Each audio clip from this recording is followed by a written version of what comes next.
Hello everyone, my name is Ryan J, and in today's video I'm going to be talking about the Five Nights at Freddy's movie, because I just got back from it after 8 long years of waiting, and I have a whole lot to say, so let's just get straight into it. First off, before we do though, obviously, spoilers. There's going to be spoilers all over this fucking video. If you haven't seen it yet, feel free to clock out and come back after you've seen it, or if you just don't care, keep watching and give me the watch time. This won't be very structured. I'm just using my letterbox review, which even then is missing things, and just sort of like going with the flow. So yeah, expect rambles. Anyway, before just getting straight out there, the film is mid. I thought that the reviews were being too harsh, and it was actually going to be all right, but no, it's mid. I'm so sorry. It's not fucking horrible, but it's not great. It's just all right. And yes, that is a bit disappointing considering a lot of fans, myself included, have been waiting for this thing since 2015 when it was first announced. The production design, though, that's great. Want to get that out there because it's probably the best thing about the film. It is fucking great. Everything is like well designed, and the animatronics are amazing. And I love that they went for practical effects over CGI. Blumhouse does that a lot, where they use practical effects over CGI, but they usually touch up the like practical effects with CGI. It doesn't seem to be that way with Five Nights at Freddy's like it was with their past films like Megan and such. It's definitely there, but it's nowhere near as noticeable. And the animatronics just look great, man. They fucking look brilliant. The casting is great too. I'm not gonna lie. What is it? Josh Hutcherson, he's a standout. Very weird for me to see him as anything but Peter, but he's fucking brilliant as Mike Schmidt or Michael Afton or whatever the fuck you want to call him. He is amazing. He is great. Elizabeth Lail is decent as Vanessa too. And, you know, the girl who plays Abby, I don't actually know her actor's name, but she's all right. Matthew Lillard, I will get to him later, because I do have some thoughts on him that I do bring up later. The question on a lot of people's minds is definitely, are the fans going to enjoy this film? All throughout the marketing, they've been saying, we made this for the fans, you know, Scott Cawthon saw over every shot, it's for the fans. And yeah, there's definitely a lot for fans to gawk at. I mean, every shot is like littered with little Easter eggs, whether it be an It's Me, or a Balloon Boy, or like actual real pieces of Five Nights at Freddy's merchandise used in the film as merchandise. That's a lot of layers of irony. Or, you know, entire scenes ripped right out of books. There's the one scene where what is it? Abby is hiding behind the arcade cabinet, hiding from Foxy, ripped straight out of the Silver Eyes. Except in that book, it was obviously the character Charlie. There's cameos as well. Cameos all over. I want to say all over the place. There's like two. Corey Kenshin as a taxi driver and Matt Pat as a what do you call it? A waiter.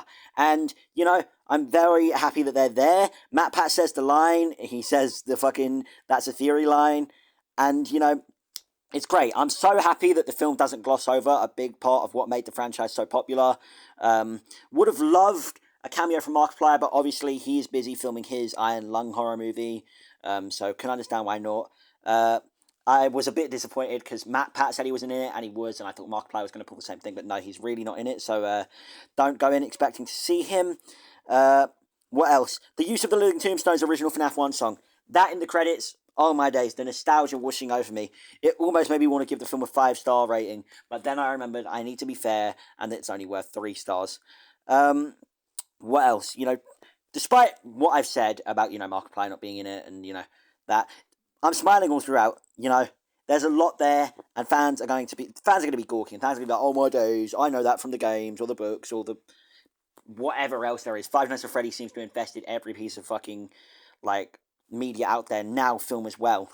So, fans are going to be happy, but what about general audiences? In all honesty, I think they're going to feel a bit lied to. The trailers are very much, like, deceptive in that they hide the animatronics are nice for a large chunk of film thing, which I will talk about later, but that aspect of the film is very much hidden, like, from the trailers. Let's talk about set design. I would have liked the office to have looked a bit more like the game's office. The interior is great, but it's really lacking those iconic drop-down doors and the lights. But other than that, man, set design is fucking brilliant. You know, the Freddy Fazbear's Pizzeria really feels like it was brought to life, and it's done stupendously. And I love everything about the set design. But, despite all the nice things I have to say about Five Nights at Freddy's, it is very bogged down with clunky dialogue. A lot of it feels so, like, weird. There's this one scene where, at the end, when Matthew Lillard is getting spring locked, and, you know, Abby is like, "Oh, what's happening?" And Mike's line is just "spring locks," and it's so weird, and like a lot of the dialogue feels very clunky, and like I feel maybe we could use one or two more drafts, guys. Like with the amount of drafts this film went through, according to Scott Cawthon, could we not have done an extra one just to pattern down the dialogue a little? But nonetheless, there's also a villain character in Matthew Lillard's William Afton who is way too underutilized. I mean, he's really only there for fans to go, "Oh, I know him, that's the character from the games," especially with the way he utters the famous line, "I always come back." The way he said that was also very weird. I feel it was a bit too fast. You sort of need to like slow it down. It's like a "I always come back" sort of thing, not like a "I always come back" like type of thing that he's done. Horrible impression there. But it is what it is, and I feel he was just way too underutilized. We get like 5 minutes of him at the start and like 10 minutes of him at the end. He really should have been present throughout the whole third act. I think I would have rounded his character out a bit more.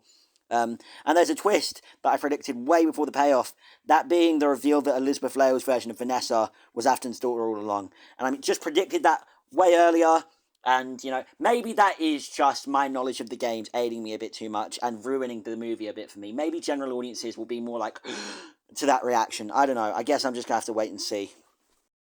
On the topic of Vanessa, she gives way too much exposition, man. Like, she's more of an exposition officer than she is a police officer. I'm going to be honest.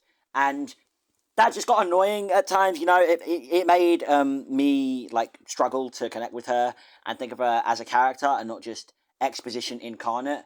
And I don't know, a lot of it feels very forced. I feel like at the start you have this 8-bit like credit sequence, and that very much gives you like exposition in a more like, I don't know, less dialogue of just feeding it to the audience and going, "This is what happened," like sort of way. Do you know what I mean? Back to that animatronics acting all nice thing, really put me off, man. It makes sense in context of lore, don't get me wrong, but I don't think that idea really translates well to film. Like, you forgive a lot of things in game because they aid to story or they aid to game mechanics and such, and that just doesn't work well with a medium where you are just sitting and watching. And I also didn't really like how they were controlled by the drawings on the fucking corkboard. I felt that was really fucking stupid. But this franchise is laced with supernatural elements all over, so I'm somewhat willing to forgive this. The tease at the end for Springtrap as well, for the inevitable sequel, given how well this movie is performing, is great. Very much like how it invokes that FNAF 3 trailer where he's like twitching, and how he gets sealed off in the like safe room.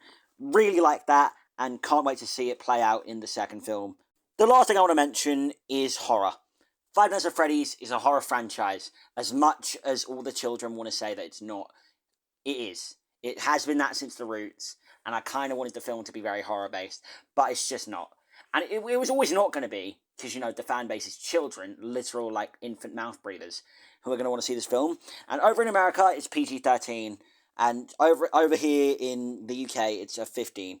And I don't know, I don't think it warrants that 15 rating over here, barricading a lot of younger fans from going to watch it, because, frankly, it's not scary. There were barely any jump scares, which was just like a red flag in my mind. Like, how the fuck do you do a Five Nights at Freddy's film and not include jump scares? That is like, they pioneered the jump scare in my mind. In like the, like horror game thing. Not pioneered, but they definitely made it a lot more mainstream. And I don't know, there's very minimal blood.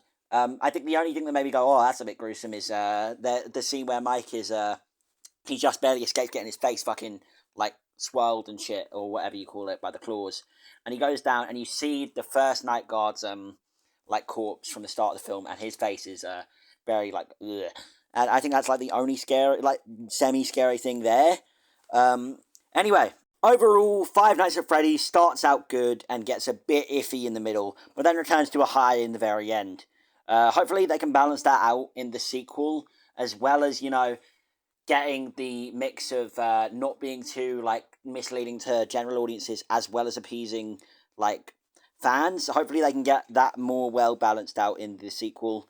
Yeah, not much else I really want to say. I think that's all my thoughts that I have for Five Nights at Freddy's the movie. If you did like this video, be sure to like, comment, subscribe, all that good stuff. I will see you in the next video.